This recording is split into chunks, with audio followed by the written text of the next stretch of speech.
Здравейте, колеги! Казвам се Младен Митев и за феновете на Java направих един страхотен фреймворк JavaNode, който компилира Java код до TypeScript, JavaScript за създаване на веб приложения. С него вече реализирахме няколко големи успешни проекта. Макар JavaNode да има контролер от страна на сървъра, ще ви покажа едно примерно to-do приложение, което ще използва само контролера от страна на клиента. Преди да ви покажа как се създават веб страници чрез фреймворк JNode, бързам да ви покажа как можете да извършите дебъгване на Java source кода в браузъра. Поставям се брейкпоинт на конструктора на нашия главен Java възел, презареждам страницата. Тук можем да наблюдаваме всяка една променлива, да изпълняваме програмата стъпка по стъпка, както и да следим визуалното изчертаване на HTML елементите след добавянето на всеки един JSON обект в масивът, който е обвързан с съответните HTML елементи.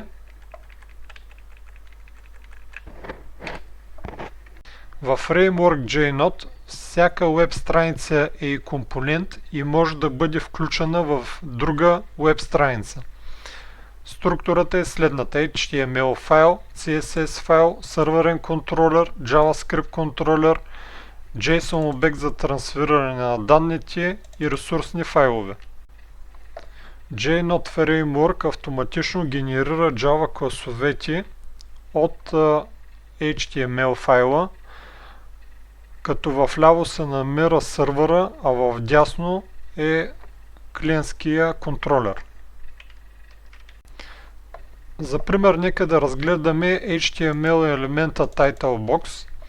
Този HTML елемент се управлява от класа TitleBox в JavaScript контролера, като инпута Search има към неговия атрибут Value имаме закачена Java var променлива Search Text, която автоматично е била генерирана като поле на класа TitleBox от тип Java var String.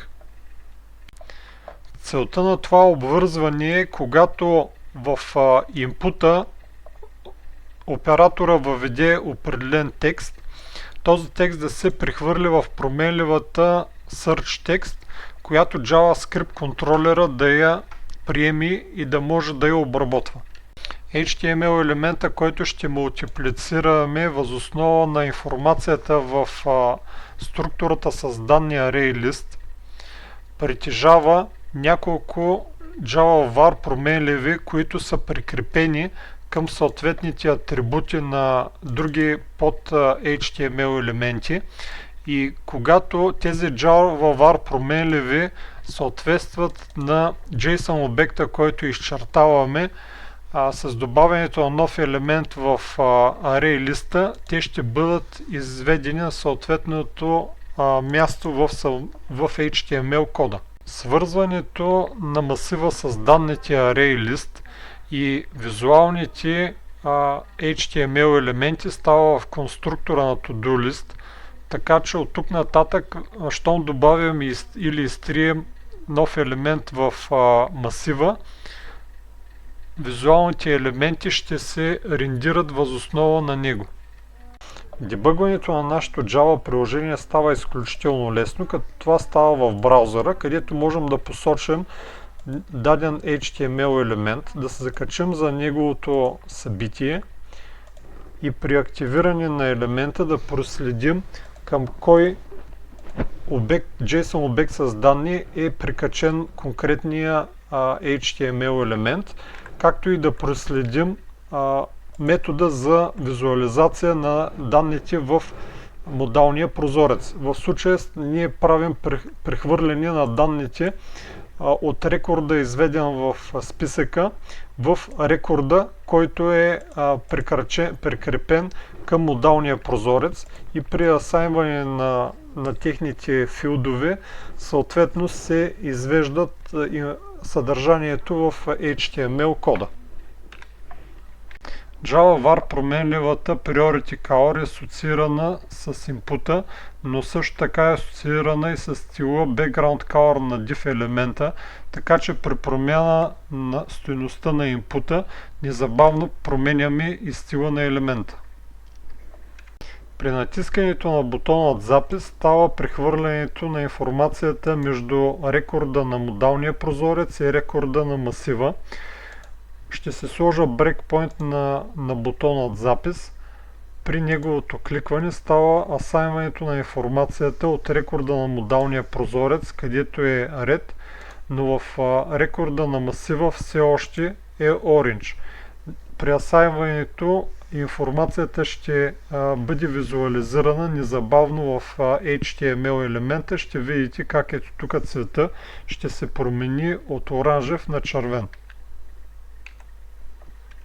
Сега ще проследим и действието на бутона изтриване. Отново се закачам съответния брейкпойнт.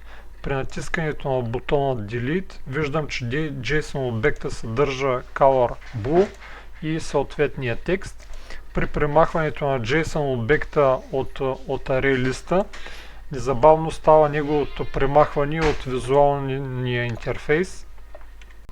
Как става добавянето на нов елемент към масива?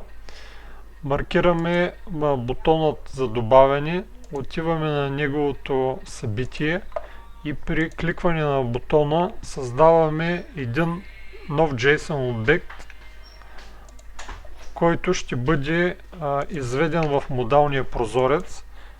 При редакция на съдържанието на модалния прозорец, новият запис, който съдържа color red, ще бъде добавен вътре в масива, при което автоматично ще бъде изчертан благодарение на свързаността на масива с HTML елементите.